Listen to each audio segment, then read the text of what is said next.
Hello student, welcome करता हूं आपके अपने यूट्यूब चैनल बायोलॉजिकल एप्लीसिया में। इस वीडियो में हम पढ़ेंगे कक्षा 10 की कंप्लीट बायोलॉजी। आप चाहें तो बायोलॉजी का नोट्स भी बना सकते हैं।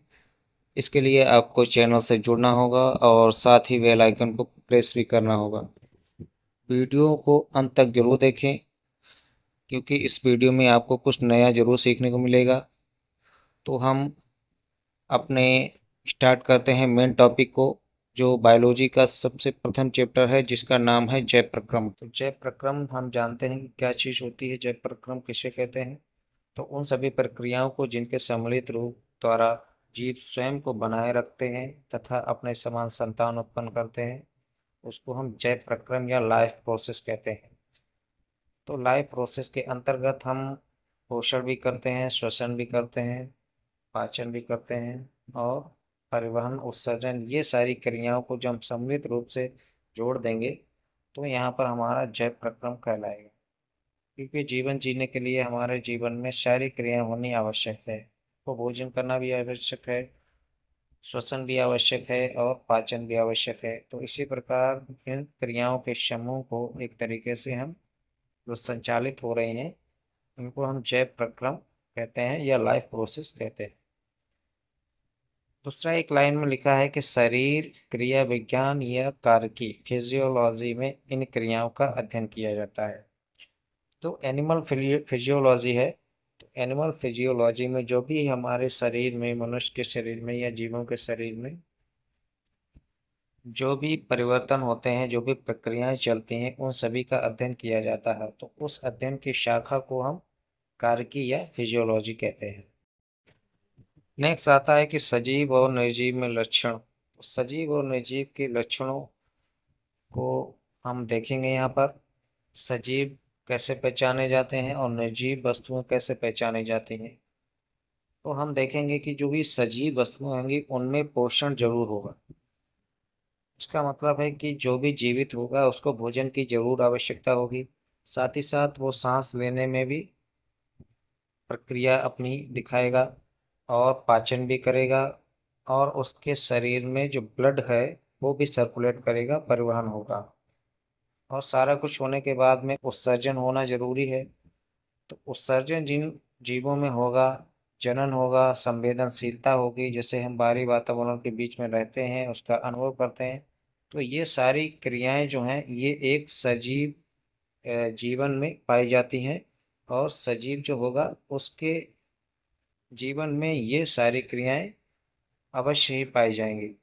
ठीक है, तो इससे हम सजीव और निर्जीव के वस्तुओं के बीच में आगे देखते हैं कि शरीर के रख रखाव के लिए शरीर में अनेक क्रियाएं होती हैं। इन क्रियाओं को हम जैव रासायनिक क्रिया कहते हैं। इन सभी का हम नोट्स भी बना सकते हैं। इसको एक तरफ से लिखेंगे और एक तरफ से पूरा नोट्स हाई स्कूल का बायोलॉजी का आपका तैयार हो जाएगा।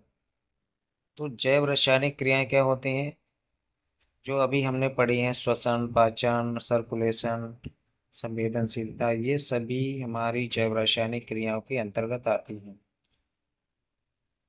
तो जैव रासायनिक क्रियाओं को मुख्य रूप से दो भागों में बांटा गया है। ठीक है, तो दो भागों में, पहला इसका भाग है अपचयी क्रियाएं, दूसरा है उपचयी क्रियाएं। तो अपचयी क्रियाओं में क्या होता है, इसमें देखेंगे नंबर एक में अपचयी क्रियाएं, इसको इंग्लिश में हम कैटाबोलिक रिएक्शन भी कहते हैं। परिभाषा क्या है, इन क्रियाओं में जटिल कार्बनिक अणुओं को सरल कार्बनिक अणुओं में बदला जाता है। इसमें क्या किया जाएगा, जैसे जो भी हम प्रोटीन, कार्बोहाइड्रेट, फैट के बड़े बड़े अणु ग्रहण करते हैं, खाते हैं भोजन के रूप में, उनका विघटन हो जाता है। उन पर जब एंजाइम और पाचक रस काम करते हैं तो उनका छोटे छोटे अणुओं में तोड़ दिया जाता है। तो इसीलिए इनको विघटनकारी क्रियाएं भी कहते हैं। इसके एग्जाम्पल के तौर पर हम देखेंगे कि एग्जाम्पल में क्या है, जैसे पाचन है, श्वसन है। तो पाचन में भी क्या होता है, बड़े अणुओं को छोटे अणुओं में तोड़ा जाता है, इसलिए इस क्रिया को हम कैटाबोलिक रिएक्शन में रखते हैं। दूसरा है एग्जाम्पल श्वसन। श्वसन में भी हम जानते हैं कि श्वसन में जब हम श्वास क्रिया के द्वारा ऑक्सीजन शरीर के अंदर लेते हैं तो शरीर में उपस्थित जो कोशिकाओं में उपस्थित हमारा ग्लूकोज है, ग्लूकोज टूट जाता है और उससे हमको एनर्जी मिलती है। तो ग्लूकोज एक बड़ा अणु है और वो छोटे छोटे अणुओं में टूटकर हमको एनर्जी देता है। तो इसीलिए ये भी अपचयी या कैटाबॉलिक रिएक्शन का एग्जाम्पल। दूसरा जो प्रकार है आपका उपचयी क्रियाएं, जिसको हम इंग्लिश में एनाबॉलिक रिएक्शन भी कहते हैं। एनाबॉलिक रिएक्शन को हम निर्माणकारी क्रियाएं भी कह सकते हैं, क्योंकि इसमें क्या होगा, इसमें सरल कार्बनिक अणुओं से जटिल कार्बनिक अणुओं का निर्माण होता है। इसमें अपचयी क्रियाओं का ठीक उल्टा होगा, उसमें जटिल अणुओं का विघटन हो रहा था और इसमें सरल अणुओं से जटिल अणुओं का निर्माण हो रहा है। तो इस क्रिया को हम क्या करेंगे, इस क्रिया को हम कहेंगे उपचयी क्रिया या एनाबॉलिक रिएक्शन। इस रिएक्शन के बाद में इसका जो एग्जाम्पल है वो हमारा क्या आता है, प्रकाश संश्लेषण, जिसको इंग्लिश में हम फोटोसिंथेसिस कहते हैं। प्रकाश संश्लेषण क्रिया में क्या होता है, जो पौधे होते हैं वो वाटर, कार्बन डाइऑक्साइड और क्लोरोफिल सूर्य के प्रकाश में भोजन का निर्माण करते हैं। तो इसमें छोटे छोटे अणुओं को इकट्ठा किया जाता है और एक बड़े अणु ग्लूकोज का निर्माण किया जाता है, जिससे एनर्जी प्राप्त होती है। एग्जाम्पल के तौर पर हम देखेंगे कि रेस्पायरेशन, जिसको हम श्वसन कहते हैं, और फोटोसिंथेसिस। रेस्पायरेशन जो एग्जाम्पल है वो आपका कैटाबॉलिक रिएक्शन का एग्जाम्पल है, अपचयी क्रियाओं का एग्जाम्पल है। और 2 नंबर का जो एग्जाम्पल है वो एनाबॉलिक निर्माणकारी अभिक्रियाओं का एग्जाम्पल है। तो पहले वाले एग्जाम्पल में देखेंगे रेस्पायरेशन में क्या हो रहा है। इसमें देखेंगे C6H12O6 जो एक ही ग्लूकोज का सूत्र है। इसमें जब हम ऑक्सीजन मिलाते हैं या श्वास के माध्यम से ऑक्सीजन अंदर लेते हैं तो ये ग्लूकोज हमारा CO2 प्लस जल में टूट जाता है, कार्बन डाइऑक्साइड और जल में टूट जाता है। प्लस इसमें ATP जो एक प्रकार की ऊर्जा है, ये ऊर्जा उससे निकलती है, रिलीज होती है। नीचे भी दिखाया गया है कि जो हमारा ग्लूकोज है ऑक्सीजन के साथ मिलता है, फिर इसमें वाटर और कार्बन डाइऑक्साइड बनता है, साथ ही साथ एनर्जी भी बनती है। तो ये हमारे प्रथम जो अभिक्रिया है ये आपकी किस प्रकार की अभिक्रिया है, अपचयी क्रिया है, अपचयी अभिक्रिया या कैटाबॉलिक रिएक्शन। दूसरा जो रिएक्शन दिया गया है फोटोसिंथेसिस। फोटोसिंथेसिस में जो प्रकाश संश्लेषण की क्रिया है, इसमें पहले भी हम बता चुके हैं कि जो पौधे होते हैं इस क्रिया में भोजन का निर्माण करते हैं। तो इसमें क्या होगा, इसमें कार्बन डाइऑक्साइड के 6 अणु लिए जाएंगे और 6 अणु आपके जल के लिए जाएंगे, H2O के लिए जाएंगे। साथ ही साथ पत्तियों में आपका क्लोरोफिल होता है और ऊपर की ओर सनलाइट हमको प्राप्त होती है, पौधों को प्राप्त होती रहती है। तो इन चारों चीज़ों को मिला के एक प्रोसेस चलता है जिससे C6H12O6 ग्लूकोज का निर्माण होता है। और ग्लूकोज के निर्माण होने के बाद आपका जो उसके साथ ही ऑक्सीजन का भी निर्माण होता है। तो ये जो क्रिया है ये आपकी एनाबॉलिक रिएक्शन या निर्माणकारी क्रिया में गिनी जाएगी। अगली जो हेडिंग है उसका नाम है पोषण, जिसको इंग्लिश में हम न्यूट्रिशन कहते हैं। तो पोषण क्या है, पोषण है आपको जीवों द्वारा भोजन या पोषक तत्वों को ग्रहण करना ही क्या कहलाता है, पोषण कहलाता है। तो जो भी जीव है अपने जीवित रहने के लिए भोजन या पोषक तत्वों को ग्रहण करता है, वही क्रिया हमारी पोषण या न्यूट्रिशन कहलाती है। अब हम बात करते हैं कि पोषण की आवश्यकता क्यों है, क्यों हम भोजन ग्रहण करते हैं या अन्य पदार्थ खाने के रूप में ग्रहण करते हैं। तो पहला जो पॉइंट है वो ऊर्जा स्रोत। भोजन से सबसे प्रथम जो हमको चाहिए वो हमारी ऊर्जा है। शरीर की जैविक क्रिया में कार्य करने के लिए अंदर जो हमारी क्रियाएं चल रही हैं और बाहरी रूप से जो भी हम कार्य करते हैं उसके लिए सभी के लिए हमको ऊर्जा चाहिए। और वो ऊर्जा मिलेगी कहाँ से, भोजन से।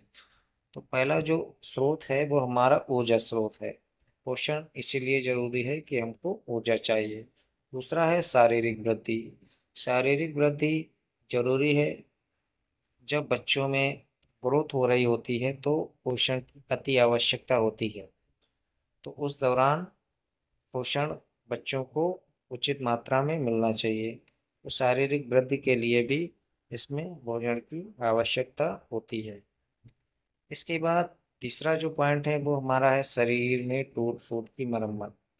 शरीर में टूट फूट की मरम्मत जब कभी शरीर को कोई नुकसान पहुंचता है, कोई चोट लग जाती है, घाव हो जाता है, तो उस दौरान आपको शरीर को दोबारा से ठीक होने के लिए भोजन की आवश्यकता होती है, एनर्जी की आवश्यकता होती है, जिससे क्या होता है वो अपने आप को ठीक कर सके। तो तीसरा पॉइंट हो गया हमारा शरीर की मरम्मत के लिए। और चौथा पॉइंट है पॉइंट है रोगों से प्रतिरक्षा। इसमें क्या होता है, जो भोजन होता है, जो भोजन हम उचित मात्रा में अगर लेते हैं उसमें पोषण की कमी नहीं होती है, तो हमारा जो इम्यूनिटी होता है वो अच्छा होता है, और बाहर की जो बीमारियां आती हैं उससे लड़ने में हमारे शरीर में मदद करता है। और जो भी वायरस बैक्टीरिया बाहर से आएंगे, शरीर उनसे हमारी रक्षा करेगा और बीमारी को कम कर देगा। तो भोजन के हमारे ग्रहण करने के चार मेन कारण हैं जिनकी वजह से पोषण की जरूरत पड़ती है। अगली जो हमारी हेडिंग आती है पोषण के प्रकार। पोषण हमने जान लिया, तो पोषण के प्रकार भी जानना जरूरी है। तो टाइप्स ऑफ न्यूट्रिशन जिसको कहते हैं, तो ये हमारा जो पोषण होता है मुख्य रूप से दो प्रकार का होता है। पहला है स्वपोषी पोषण जिसको हम ऑटोट्रॉफिक न्यूट्रिशन कहते हैं, और दूसरे नंबर का है विषम पोषी पोषण जिसको हम हेट्रोट्रॉफिक न्यूट्रिशन कहते हैं। तो पहले नंबर का जो पोषण है स्वपोषी पोषण, ये केवल और केवल कुछ जीवाणुओं में पाया जाएगा, और सभी प्रकार के हरे पेड़ पौधों में ये वाला पोषण पाया जाएगा। इसको हम स्वपोषी पोषण कहते हैं। तो स्वपोषी पोषण में क्या होता है, ऐसे जीव जो अपना भोजन स्वयं बनाते हैं उनको स्वपोषी जीव कहते हैं। और इसके एग्जाम्पल दिए गए हैं, कुछ बैक्टीरियाज हैं और हरे पेड़ पौधे हैं। तो जो भी हरे पेड़ पौधे हैं वो प्रकाश संश्लेषण के माध्यम से अपना भोजन तैयार कर लेते हैं, इसीलिए वो स्वपोषी कहलाते हैं। दूसरा नंबर का है विषम पोषी पोषण जिसको हम हेट्रोट्रॉफिक न्यूट्रिशन कहते हैं। हेट्रोट्रॉफिक न्यूट्रिशन में क्या होता है, ऐसे जीव जो अपना भोजन स्वयं नहीं बना सकते हैं, प्रत्यक्ष अथवा परोक्ष रूप से या अप्रत्यक्ष रूप से पेड़ पौधों पर ही निर्भर रहते हैं, इस प्रकार के जीव को विषमपोषी जीव कहते हैं। ठीक है। तो ऐसे जीव जो डायरेक्टली इनडायरेक्टली पौधों पर निर्भर रहते हैं और उन्हीं से अपना भोजन प्राप्त करते हैं, जैसे कि मनुष्य है, कुछ जानवर हैं, ज़्यादातर शाकाहारी जानवर हैं, सभी डायरेक्टली पेड़ पौधों पर निर्भर रहते हैं, और मनुष्य के द्वारा जो काफ़ी खाने की वस्तुएं हैं वो पेड़ पौधों से ही प्राप्त होती हैं। तो मनुष्य जो है, अन्य जीव हैं, ये सब पेड़ पौधों पर ही निर्भर हैं, इसीलिए ये विषमपोषी कहलाते हैं। इसमें एग्जाम्पल के तौर पर दिया गया है कि सभी जंतु एवं कवक। तो कवक भी होता है, वो भी किसी दूसरे पर निर्भर रहता है। कवक एक प्रकार का जैसे मशरूम होता है, मशरूम में किसी भी प्रकार का कोई भी पिगमेंट या हरित लवक नहीं पाया जाता है, इसीलिए उसमें प्रकाश संश्लेषण की क्रिया नहीं हो पाती है और वो भोजन नहीं बना पाते हैं। तो भोजन ना बनाने का कारण वो क्या करते हैं, वो सड़े गले पदार्थों से अपना भोजन प्राप्त करते रहते हैं। तो इसीलिए सभी जंतु क्या हैं, विषमपोषी हैं, और कवक भी विषमपोषी के अंतर्गत आते हैं। तो यहाँ पर हम देख रहे हैं इस पिक्चर में कि ऑटोट्रॉफ्स एंड हेटेरोट्रॉफ्स, मतलब स्वपोषी और विषमपोषी का एग्जाम्पल दिखाया गया है। यहाँ पर एक तरफ सन उगा हुआ है, सूरज उगा हुआ है, और उसकी प्रकाश की किरणें जो है पौधों पर पड़ रही हैं, और पौधे अपना भोजन बना रहे हैं जिसको हम फोटोसिंथेसिस कहते हैं। फोटोसिंथेसिस क्रिया के माध्यम से ये अपना भोजन बना रहे हैं। इसीलिए सबसे नीचे देखो, इसमें लिखा है ऑटोट्रॉफ्स, यानी कि स्वपोषी जीव है। ये अपना भोजन मेक देयर ओन फूड, अपना भोजन स्वयं तैयार कर लेते हैं। और इधर एक जीव दिखाया गया है, कोई गाय या भैंस दिखाया गया है, जो पौधों का फीडिंग करती है, पौधों को भोजन के रूप में ग्रहण करती है। ये अपना भोजन स्वयं नहीं बना पाती, तो इसलिए इसको हम हेट्रोट्रॉप्स कहते हैं, जो भोजन को अन्य पौधों से ग्रहण करते हैं। अब स्वपोषी और विषमपोषी हमने देख ही लिया है, तो हम विषमपोषी या परपोषी जंतु के निम्नलिखित प्रकार देखेंगे। तो प्रकारों में क्या है, तो सबसे पहला प्रकार है शाकाहारी, जिसको हम हर्बीवोरस के नाम से भी जानते हैं। तो ऐसे जीव जो पौधों के भागों जैसे कि जड़, तना, फूल, पत्ती, फल से अपना भोजन प्राप्त करते हैं, उनको हम क्या कहते हैं, शाकाहारी जंतु कहते हैं। कहीं कहीं पर इसमें टाइपिंग में मिस्टेक हुआ है, तो अपने हिसाब से सही कर लेना इसको। तो जो भी जंतु हैं वो अ, अन्य पौधों से अपना भोजन ग्रहण करते हैं, तो उनको हम क्या कहते हैं, शाकाहारी कहते हैं। जैसे एग्जाम्पल के तौर पर गाय हो गया, हाथी हो गया, खरगोश हो गया इत्यादि। ये सभी क्या हैं, शाकाहारी जंतु हैं, क्योंकि ये पेड़ पौधों से अपना भोजन प्राप्त करते हैं। दूसरा नंबर पर है मांसाहारी। तो मांसाहारी को हम कार्निवोरस कहते हैं। तो कार्निवोरस क्या करते हैं, ये जंतु अपने से छोटे जानवरों का शिकार करते हैं और मांस खाते हैं। इससे क्या होता है, बिल्ली चूहे को खा जाती है, क्योंकि बिल्ली का आकार बड़ा होता है और चूहे का छोटा होता है। तो बड़े आकार के जीव अपने से छोटे आकार के जीवों को खा जाते हैं। तो जैसे जंगल में क्या होता है, जंगल में शेर के द्वारा उसके उससे छोटे जो शिकार होते हैं वो उसको मारकर खा जाता है। तो जो भी मांस ग्रहण करेगा, किसी अन्य जंतु को मारकर खाएगा, तो वो क्या कहलाएगा, मांसाहारी कहलाएगा, और उसको हम कार्निवोरस की श्रेणी में रखेंगे। एग्जाम्पल के तौर पर उसमें दिया गया है, जैसे शेर हो गया, चीता हो गया इत्यादि। शाकाहारी और मांसाहारी के बाद जो तीसरा नंबर है वो आता है अपमार्जक या मृतोपजीवी। इसको हम स्कैवेंजर और सेप्रोजोइक भी कहते हैं। तो इसमें क्या क्या आते हैं, इसमें हमारे छोटे जंतु, सूक्ष्म जंतु आते हैं, मशरूम आते हैं, ईस्ट जो है, कवक है। ये सारे के सारे हमारे मृतोपजीवी जीव हैं, जो सड़े गले पौधों अथवा मृतक जंतुओं से अपना भोजन ग्रहण करते हैं। तो इस श्रेणी के जीव जो हैं वो मृतोपजीवी कहलाते हैं। दूसरा है परजीवी या पैरासाइट, इंग्लिश में क्या कहते हैं, पैरासाइट कहते हैं। तो वे जीव जंतु जो किसी अन्य जीव के शरीर के बाहर रहकर या अंदर रहकर भोजन प्राप्त करते हैं, परजीवी कहलाते हैं। तो ऐसे जीव जो शरीर के अंदर भी रहते हों और शरीर के बाहर भी रहते हों, ऐसे जीवों को हम क्या करते हैं, परजीवी कहते हैं। जैसे हमारा जू हो गया, खटमल हो गया, फीताकृमी हो गया। जू क्या होता है, सिर में पाया जाता है और हमारे सिर के बाहर रहता है, साथ ही साथ ये सिर से ब्लड को सक करता रहता है, ब्लड को चूसता रहता है। और खटमल भी ब्लड को सक करता है। फीताकृमी जो हो गया, ये भी एक प्रकार का फीते जैसा जंतु होता है, इसीलिए इसका नाम फीताकृमी पड़ा है। उसके बाद हम देखेंगे टाइप्स ऑफ न्यूट्रिशन, जो पोषण के प्रकार हैं उसका एक ग्राफ बनाया गया है, एक साथ लिखा गया है। तो पोषण के प्रकार कितने हैं, ऑटोट्रॉफिक है, हेटरोट्रॉफिक है। ऑटोट्रॉफिक का मतलब होता है स्वपोषी, ऐसे जीव जो अपना भोजन स्वयं बना लेते हैं, जैसे कि हरे पौधे, पेड़ पौधे होते हैं। और उसमें कौन कौन सी क्रिया होती है, फोटोसिंथेसिस होता है, दूसरा कीमोसिंथेसिस होता है। तो प्रकाश के किरणों का अवशोषण होता है, और कीमो मतलब केमिकल्स का भी अवशोषण इसमें लिया जाता है। दूसरा जो प्रकार है हेटरोट्रॉफिक, जिसको हम विषमपोषी कहते हैं, मतलब उसमें क्या होता है, जीव जो होता है वो विषमपोषी किस कंडीशन में होगा, विषमपोषी जब होगा जब वो पेड़ पौधे पर डायरेक्टली या इनडायरेक्टली जो भोजन के लिए है उस पर पेड़ पौधों पर निर्भर रहेगा। दूसरा है, ये हेट्रोजोइक सारे हो गए विषमपोषी हैं। विषमपोषी को भी तीन भागों में बांटा गया है, होलोजोइक हो गया, सेप्रोफाइटिक हो गया और पैरासाइटिक हो गया। तो होलोजोइक में क्या होता है, ये छोटे जीवों में पाया जाता है। इसमें क्या होता है, इसमें जो भोजन है वो ठोस कणों के रूप में जीव के द्वारा ग्रहण कर लिया जाता है।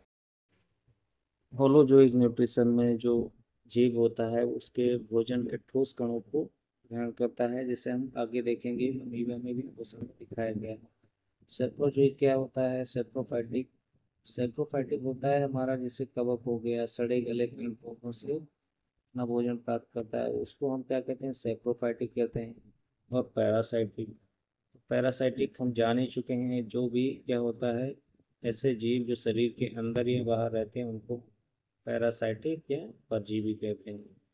तो ये सारे हमने देख लिए हैं कि सभी जो न्यूट्रिशन के टाइप हैं, पोषण के प्रकार हैं, उनका एक ग्राफ बनाया गया है, मेन मेन ग्राफ है, इसको हम नोट कर लेंगे। अगला जो हेडिंग है वो विभिन्न जीवों में भोजन का अंतर्ग्रहण, मतलब अलग अलग प्रकार के जीवों में भोजन जो होता है वो अलग अलग प्रकार से किया जाता है। जैसे अमीबा, अमीबा में क्या होता है? उंगली जैसी संरचना होती हैं।